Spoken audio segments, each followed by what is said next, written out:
Vamos a iniciar a grabar esta clase entonces. Bueno, vemos que, por ejemplo, estos valores entonces de penetración escasos de 150 a 175 tienen valores de perf de 22, 25, y con grandes expansiones de 142, 65, entre los más grandes.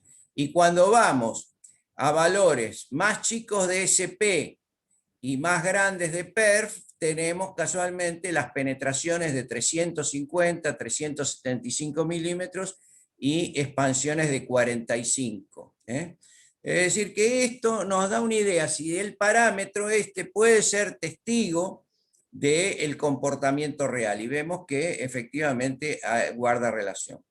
Acá hay un cuadro que también es interesante tenerlo en cuenta. Estos son aproximaciones, por supuesto, pero nos da que tanto el perforado en piel, atravesar en hueso, alcanzar órganos vitales y finalmente producir un gran shock hidráulico, va aparejado a la cantidad de energía que se consume, que es el concepto inicial, es decir, transferencia de energía. Y entonces, para perforar la piel, sería necesario aproximadamente de 7 a 10 valores de perf. Para atravesar el hueso ya estamos necesitando de 20 a 30 valores de perf. Para alcanzar órganos vitales entre 30 y 40 y finalmente un shock hidráulico, estaríamos en el orden de los 65 valores de perf. Esto, por supuesto, es algo indicativo, es algo que no es totalmente taxativo, pero nos indica cómo el orden creciente de necesidad de transferencia de energía va desde simplemente perforar la piel, atravesar un hueso, alcanzar órganos vitales, que ¿qué significa? Bueno, superar los 300 milímetros de penetración y finalmente un shock hidráulico en donde lo que se da es una gran expansión. Finalmente, hay otra tablita que les quería mostrar. Esto también, por supuesto, es indicativo, no es taxativo, pero si nosotros observamos frente a a un recuperador de proyectiles, los recuperadores de proyectiles, que los vamos a ver después en la segunda mitad del año, pueden ser en estopa o puede ser en agua. Y ahí vemos cómo frena efectivamente la estopa y el agua el avance de la bala para recuperarla y usarla como bala testigo. Bueno, acá fíjense, tanto en la 22, no se da en la 38 tanto la experiencia, pero tanto en la 22, en la 9 milímetros como en la 11-25, si nosotros prácticamente apoyamos el arma cerca del cajón, estaría penetrando la 22 unos 350 milímetros, la 38 400 milímetros, la 9 milímetros 420 milímetros y la 11-25 510 milímetros. Ahora, si nos vamos alejando, la penetración va en algunos casos aumentando, y en el caso de la 38 es un aumento no tan notable, digamos, superado los 30 centímetros. Pero a los 30 centímetros sí podemos observar que se incrementa la penetración de todas las balas.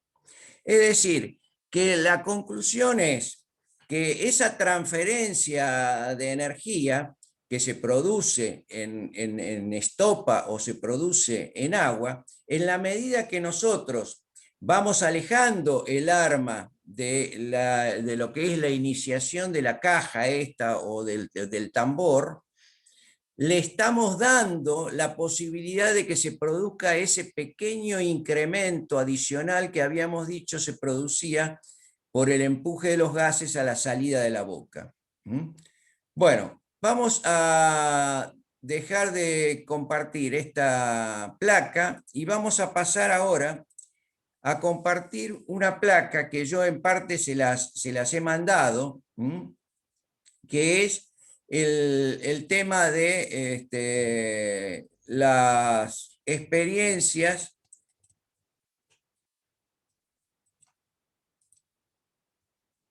ven, observan todo la placa. ¿Yubrin se observa?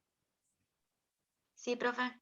Bueno, entonces, vamos a materializar acá cuáles son los signos y marcas que se manifiestan en tiros básicamente a corta distancia. ¿Por qué a corta distancia? Recuerdan ustedes, cuando nosotros hablamos de la salida de la boca, a la salida de la boca se manifestaban gases que aumentan su velocidad, que daban ese impulso adicional a la bala. Existía una gran inestabilidad de guiado de la bala, con lo cual aparecía el cabeceo, y aparecían en conjunto con la bala, es decir, por un lado en la parte trasera y por el otro lado envolviéndola a la bala, humos, partículas de pólvora y partículas metálicas. A esto es lo que nos vamos a dedicar. Esto, ¿cuánto decíamos que aproximadamente podía mantenerse este esquema? Y bueno, hasta los 2 metros de la boca, es decir, que estamos hablando de tiros a muy corta distancia. De esta manera nosotros podríamos estar hablando. Si el arma está abocada, bueno, es el abocamiento del arma sería un tiro como el que podría materializarse en el caso generalmente en donde se manifiesta, por ejemplo, un suicidio, el apoyo del arma en el cuerpo. Pero si nosotros nos vamos alejando, por ejemplo, 5 centímetros, tendríamos un disparo a boca de jarro. Si nos alejamos 15 centímetros, estaríamos en un disparo a quemarropa. Y si fuera mayor de los 15 centímetros, aproximadamente hasta los 50 o hasta 1 metro. ¿Por qué ponemos esto? En realidad podríamos estar poniendo hasta 2 metros, pero los 2 metros no son totalmente comprobables. Lo que sí se puede comprobar, y esto está presente en las autopsias, que hasta los 50 centímetros debería manifestarse los residuos de humos, partículas sólidas y partículas sólidas de pólvora y partículas sólidas metálicas. Después de los 50 centímetros ya no debería manifestarse, aunque en la práctica se observa que pueden aparecer hasta 1 metro por lo menos. Así que entonces este es el esquema de los disparos sobre los cuales nosotros vamos a hablar de signos y marcas. Un arma que está abocada, es decir, apoyada sobre la piel, un arma a boca de jarro hasta los 5 centímetros, un arma a quemarropa hasta los 15 centímetros y un arma que supera, sí, supera los 15 centímetros, pero está aproximadamente no más allá de los 50 centímetros a 1 metro. ¿Qué es lo que vamos a observar? Los gases no alcanzan a dar un impulso adicional de la bala. Es decir, muchas veces está tan cerca la boca del blanco que es como si se ahogara ese impulso adicional, y ese impulso adicional no lo vamos a ver. Inclusive no solo no vamos a ver eso, sino que va a tener una penetración más reducida. La velocidad de ingreso de la bala en el cuerpo es menor a consecuencia de ese ahogamiento que hay en el blanco blando a muy corta distancia. Hay menor penetración si la bala es deformable, muy escasa penetración, mayor cavidad a causa de inestabilidad y esquirlas de la camisa que pueden estar dentro de la herida. Es decir, nosotros siempre vamos a distinguir qué es lo que puede encontrarse fuera de la herida y qué es lo que puede encontrarse dentro de la herida. En todo este tipo de disparos, de 5 centímetros, de 15 centímetros, lo más probable es que aparezcan esas partículas que normalmente están en el exterior en el conducto de la herida. Bueno, El fenómeno este de tiro a muy corta distancia nos lleva a hablar de la inestabilidad y de los gases y partículas. La inestabilidad hace que es probable que nosotros estemos encontrando un orificio de entrada ovalizado y de mayor diámetro del perfil interno de la herida. Es decir, es como si estuviéramos aún en una bala que no es expansiva, como si estuviéramos en los valores de bala expansiva desde el punto de vista de la irregularidad del orificio de entrada y de las mayores dimensiones de esa. Después, en materia de gases y partículas, acompañan a la bala hasta aproximadamente 2 metros. Esta es una cosa que puede comprobarse en algunos casos y en otros no. Por ejemplo, las balas de diseño nuevo, en donde tienen incorporada la pólvora bibásica, bueno, esa pólvora bibásica tiene menos contenidos de partículas sólidas que todavía estén en combustión. En consecuencia, ¿no es cierto?, va a estar reducida la distancia en la cual podemos encontrar residuos.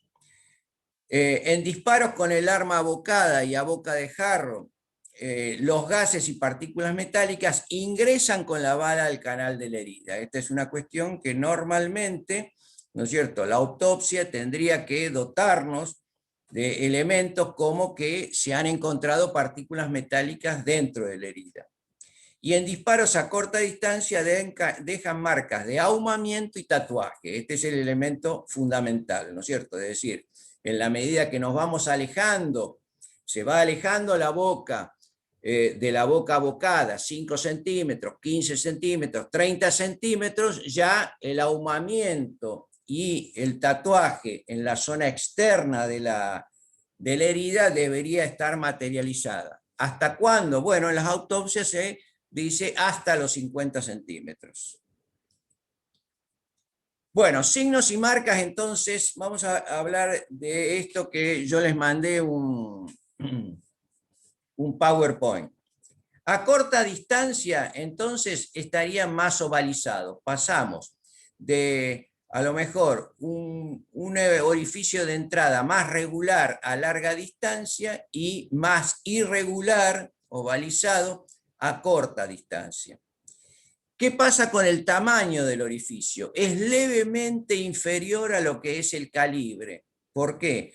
Porque los tejidos se han expandido para darle lugar al pasaje de la bala, pero después se contrae y entonces el diámetro es levemente menor al del calibre. Y cuando hay un golpe de mina de Hoffman, ¿no es cierto?, que ustedes ya lo deben haber estudiado en medicina legal, que es el choque frente a un hueso, ¿no es cierto?, algo de mayor consistencia, y se produce un rebote hacia afuera, aparece entonces la ruptura del orificio de entrada de forma irregular.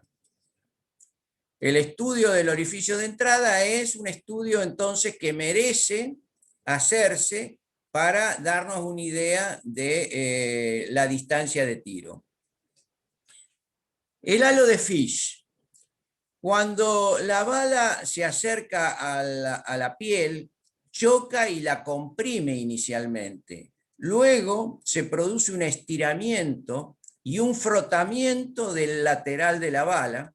Finalmente se produce la perforación de la bala y luego del pasaje de la bala, ya en el canal interno, lo que se produce es una retracción de la piel. En consecuencia, esta zona de frotamiento por el lateral de la bala, que luego se contrae o se retrae, nos queda marcado como halo o anillo denominado de Fish. Ahora, ¿qué pasa?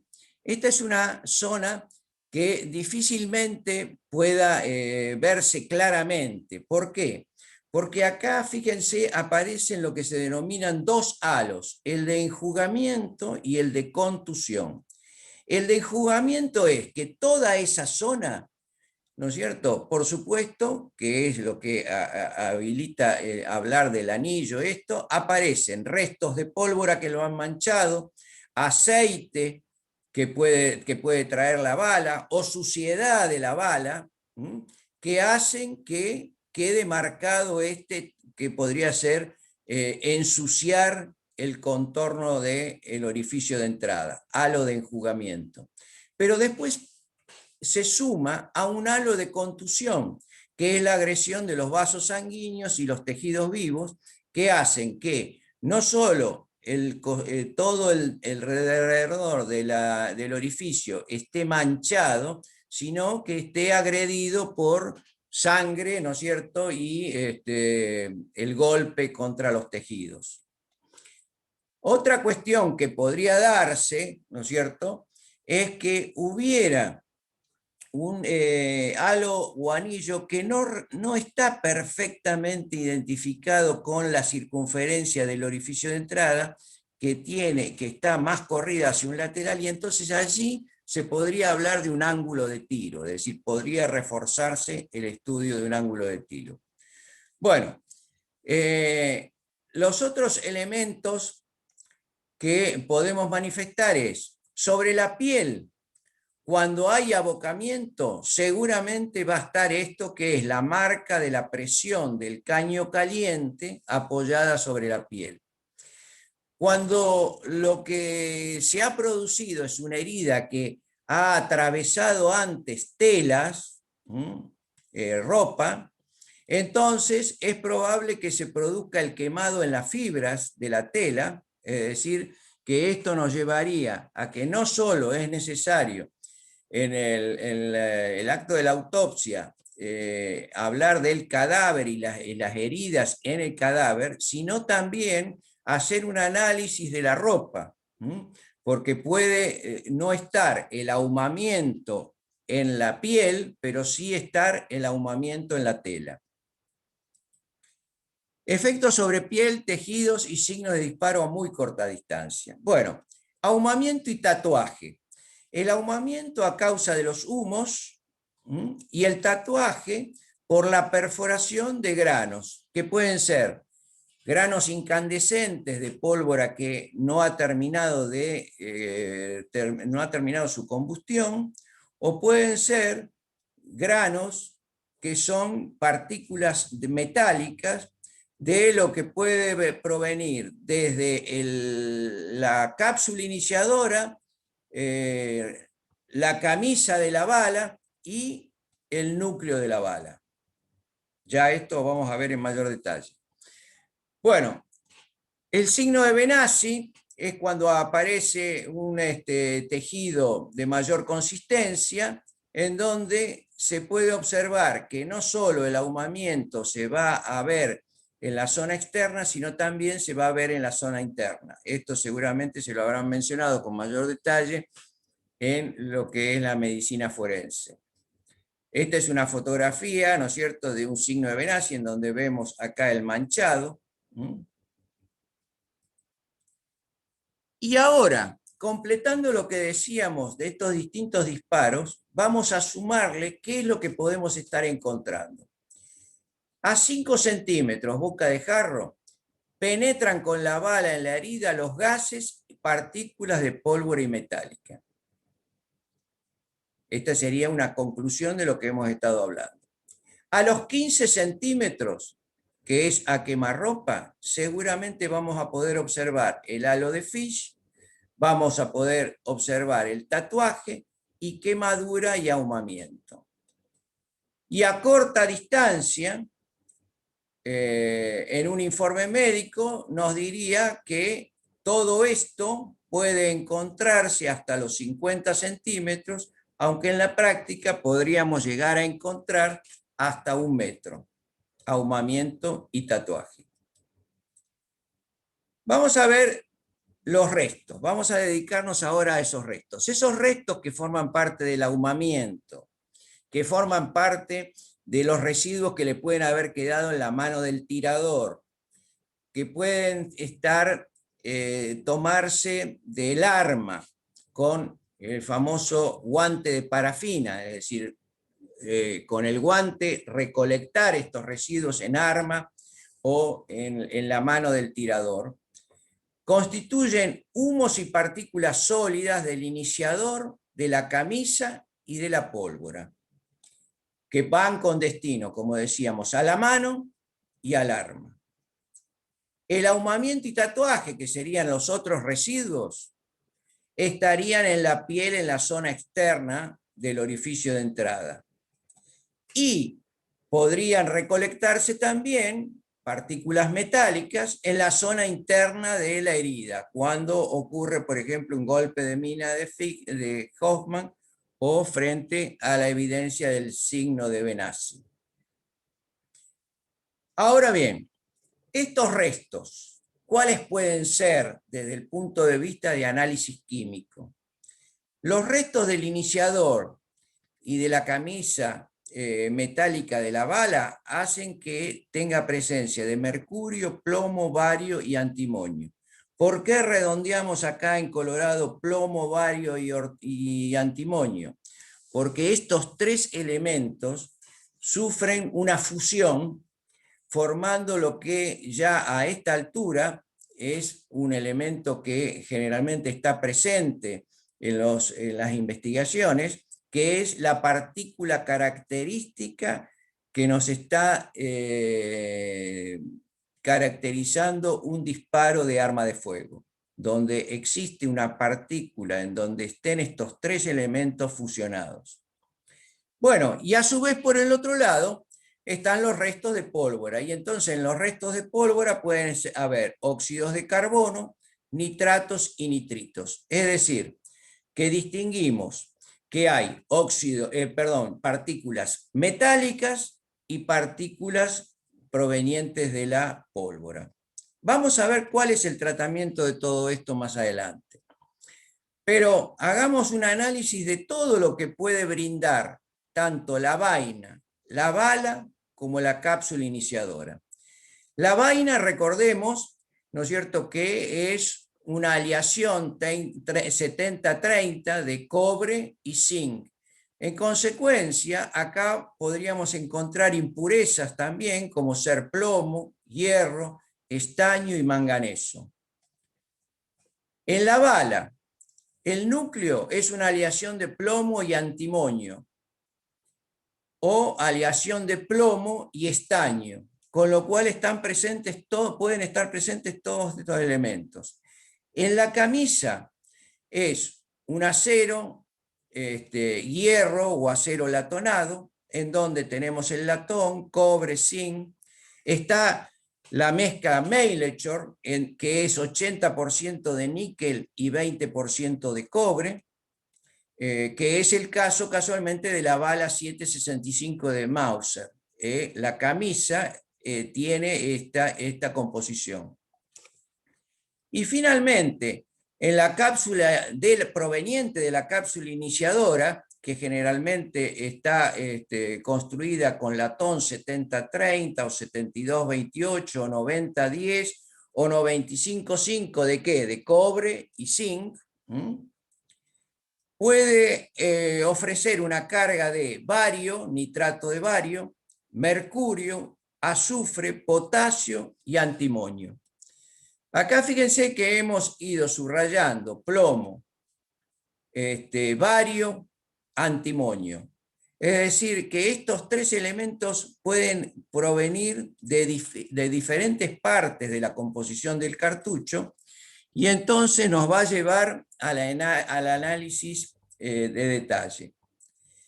¿Qué es lo que podemos decir de las pólvoras? Bueno, las pólvoras nosotros hemos estudiado que hay pólvoras monobásicas con nitrocelulosa exclusivamente de composición, o las pólvoras bibásicas con nitrocelulosa más nitroglicerina. Estas pólvoras bibásicas, que se llaman de nueva generación porque empezaron a utilizarse en los cartuchos de armas portátiles en los años 70, como habíamos dicho, anteriormente venían utilizándose en las armas de mayores calibres, por ejemplo, piezas de artillería, pero no en las armas portátiles. Tienen una mayor potencia, como hemos descrito, mayor estabilidad, son más regulares, tienen mayores presiones en la boca, generan mayores impulsos, mayores temperaturas y en definitiva vamos a tener menos residuos, menos humos. Eso lo podemos analizar desde el punto de vista entonces de humos, partículas sólidas, solventes y estabilizantes. Las monobásicas son en general pastosas, las bibásicas son menos pastosas.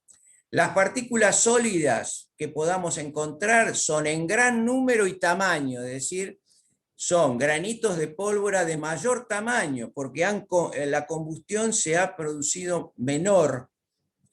En cambio, en las bibásicas, la combustión es mayor, con lo cual hay menos partículas y de menor tamaño. Los solventes son, en este caso, volátiles, es decir, que no los vamos a encontrar, y acá son no volátiles activos, es decir, que siguen formando parte de la pólvora, es el caso de la nitroglicerina. Y estabilizantes acá hay, y acá hay pocos porque cumple más la función también de estabilizante la nitroglicerina. Bueno, el método Dermotés, acá fue introducido en 1931, detecta óxidos de nitrógeno, la difenilalamina es un reactivo que se utiliza, pero la conclusión es que es inespecífico. ¿Por qué? Porque una mano que ha manipulado tabaco, esmalte de uña, fertilizante, orina y otros tantos que tengan componentes nitratos, me van a arrojar un resultado positivo. Es por esto que en 1968, en la conferencia de Interpol París, se decidió excluirlo por inespecífico. Esto no quiere decir que se haya excluido en todas partes del mundo, particularmente en la Argentina, es un método que se sigue utilizando.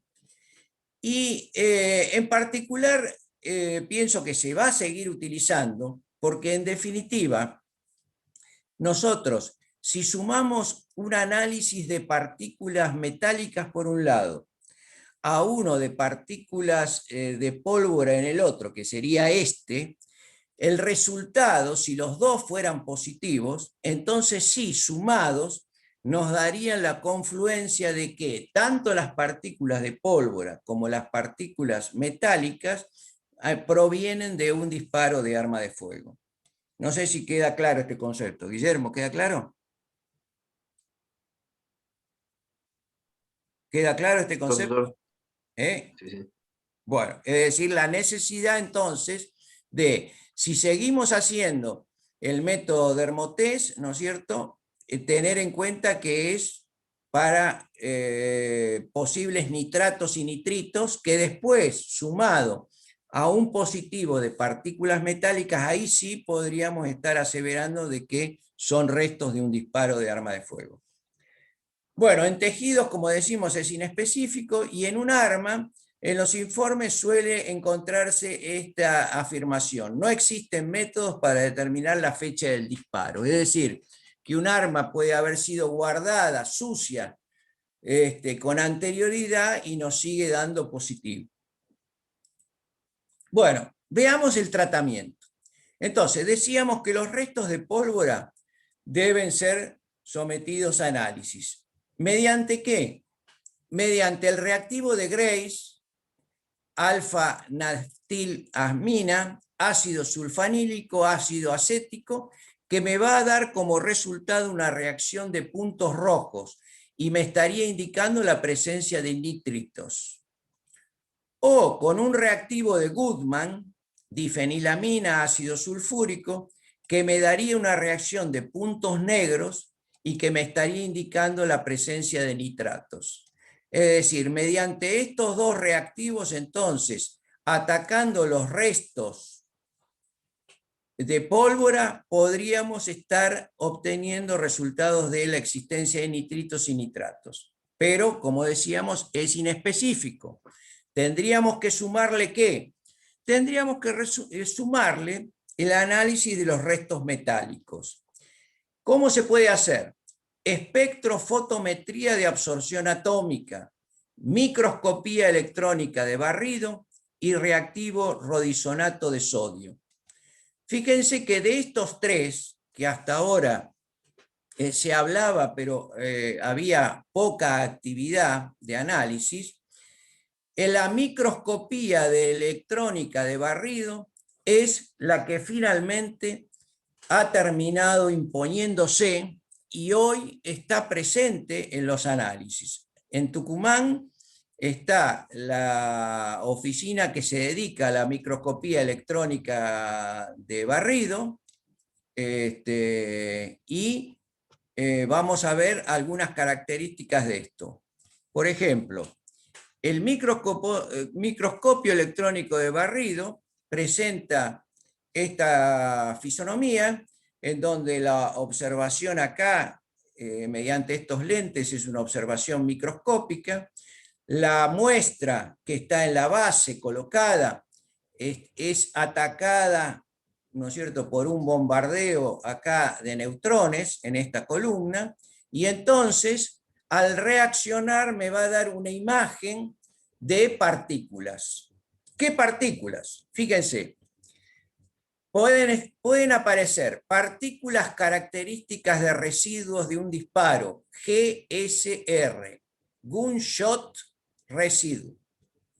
Tienen la composición de la fusión de plomo, antimonio y bario, que serían los tres elementos que nos estarían indicando que fue origen de un disparo. Y pueden haber otras partículas simultáneamente que son de elementos adicionales, por ejemplo, aluminio, silicio, fósforo, cloro, calcio, etc. Y otras que se las llama consistentes, en donde de estos tres elementos solo aparecen dos. Por ejemplo, plomo y antimonio, o bario y plomo, etc. Así que entonces, en la imagen que se observen, van a aparecer tres tipos de partículas. Esta, que es la importante, que es la GSR, partícula característica de un disparo, la de adicionales y la de elementos consistentes. Fíjense cuál es la imagen de la partícula característica, GSR. Si aparece en la pantalla esta partícula, que a su vez tiene una forma de esfera, cosa que no ocurre con las otras partículas. Las otras partículas, la forma me está indicando cuál es su composición.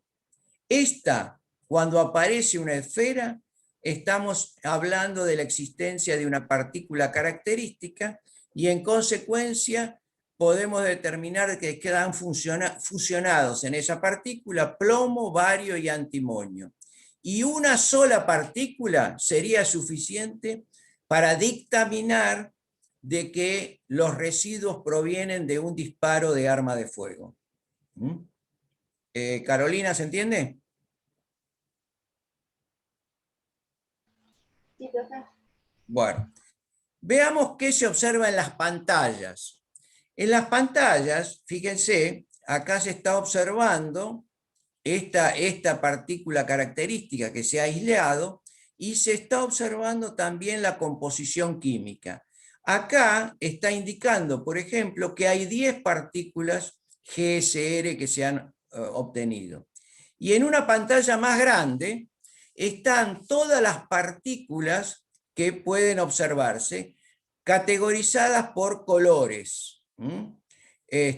Por ejemplo, la roja es la que se alcanzan a ver algunos puntos rojos, ¿no es cierto? Serían las 10 partículas características, es decir, las que tienen el plomo, el bario y el antimonio. Mientras que las otras pueden ser partículas, como decíamos, consistentes o partículas accesorias de varios metales. Bueno, el rodisonato de sodio, que también suele emplearse, aunque ahora prácticamente ha dado paso al producirse ahí estamos admitiendo a Celina Díaz. Vamos a analizarlo, ¿no es cierto? Aunque ya ha perdido su uso en general, ¿no es cierto? El rodisonato de sodio es sensible, con poca cantidad de muestra es factible obtener un resultado positivo y específica. Se produce la reacción positiva solo ante la presencia de elementos metálicos, plomo, antimonio y bario, pero no necesariamente como con la característica de determinar una partícula característica, sino por ahí puede estar indicando alguno de estos componentes. ¿Qué es lo que decimos acá? Las precauciones que hay que tener con esto. Esta es una técnica que no puede realizarla cualquier operario, necesita conocerse muy bien. El reactivo debe estar en condiciones, por ejemplo, no se puede